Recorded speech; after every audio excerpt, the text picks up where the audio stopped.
What if your greatest virtue is your greatest weakness?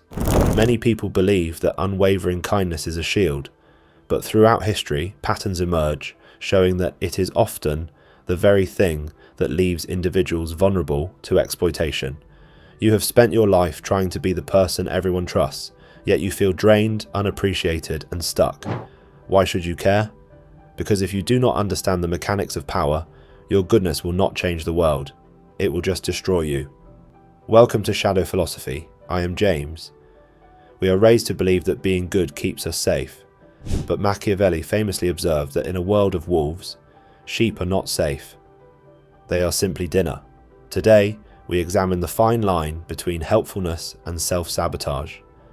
We explore how to protect your resources, maintain your boundaries, and ensure your actions produce results. Let us explore the dangerous lies of blind kindness and how to reclaim your strength without losing your soul. The vulnerability of blind goodness. When you are consistently kind, people perceive you as predictable. You become the friend who always pays, or the colleague who never says no. Machiavelli noted that one must be a fox to recognize traps and a lion to frighten wolves. By always playing with the sheep, you signal to the world that you are a target. This creates a paradox. Your attempts to build rapport erode others' respect for you, leaving you isolated and exhausted. Consider the modern workplace. You arrive early and leave late, always volunteering for the tasks others avoid. You assume your diligence will be rewarded with promotion or at least respect, but the pattern repeatedly emerges. You are seen as the reliable foundation upon which others build their own reputations. The system thrives on your quiet compliance. This is not goodness. This is simply a failure to acknowledge the competitive reality of professional hierarchies. Your willingness to endure for the sake of the collective is viewed not as a virtue, but as a lack of ambition, or worse, a lack of self-respect. Most people never saw it. They assumed that the harder they worked and the more selfless they became, the more the system would cherish them. But organizations are not moral entities. They are mechanisms designed to maximize output. When you offer yourself as a renewable resource, the machine consumes you until you are spent. You are trapped by the very expectations you created.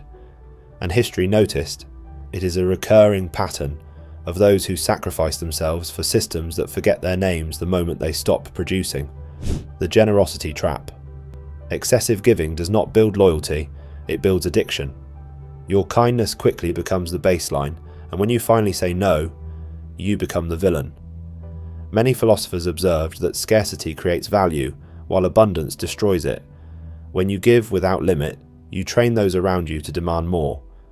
This modern problem of burnout is the direct result of failing to manage the economics of your own energy as people adapt to your availability, leading to deep resentment on both sides. Think of the digital identity you cultivate. You are always available on instant messaging, always responding to others' emotional crises, and always signaling your accessibility. You have mistaken constant availability for being a good person, but you are merely training the people around you to treat your time as a common commodity. You have lost the power of silence and the power of absence. True influence requires that you are not constantly present.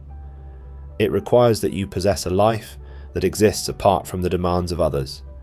The common enemy here is shallow social conditioning. Society praises the martyr, but it rarely honors them.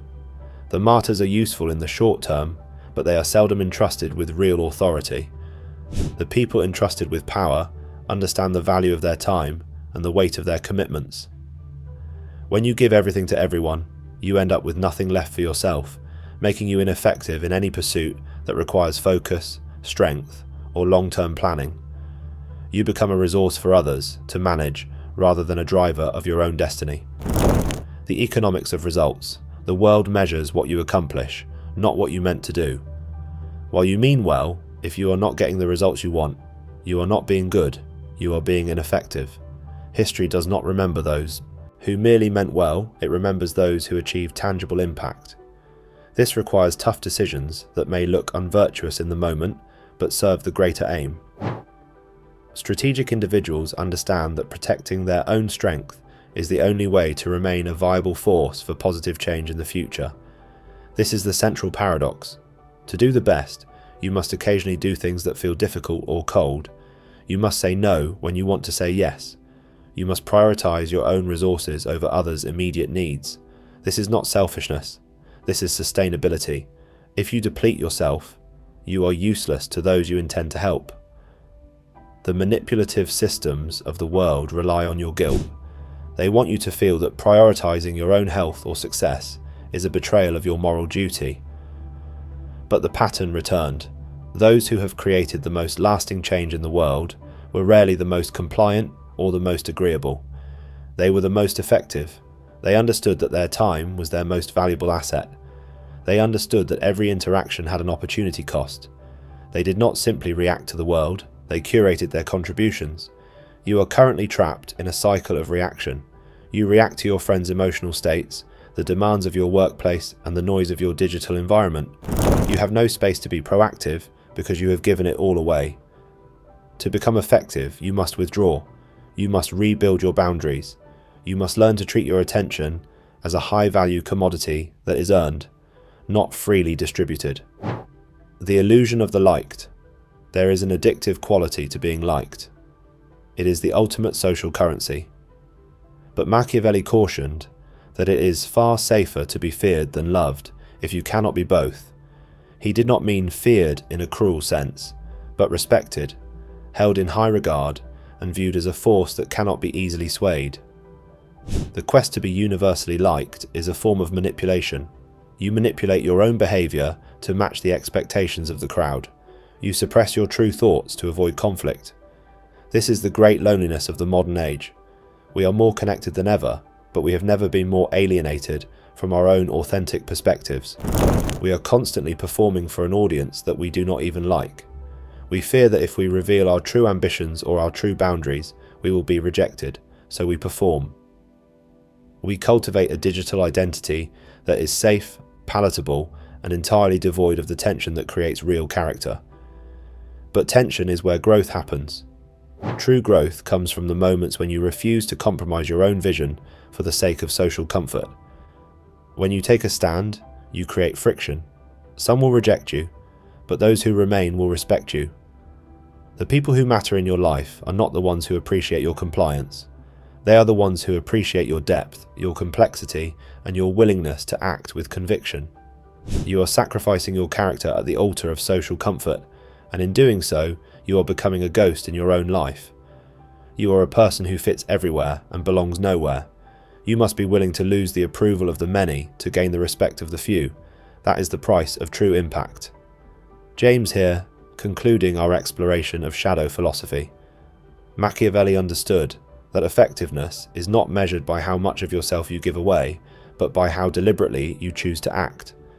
Kindness without boundaries becomes exploitation. Goodness, properly understood, is a resource that must be invested wisely. When you become intentional with your attention, your time, and your energy, you stop living at the mercy of other people's expectations. If this discussion sparked a new way of thinking, consider supporting Shadow Philosophy by liking this video and subscribing to the channel. Join us as we continue exploring timeless ideas, human nature, and the forces that quietly shape our decisions. Until next time, keep questioning, keep learning, and keep looking beyond what first appears to be true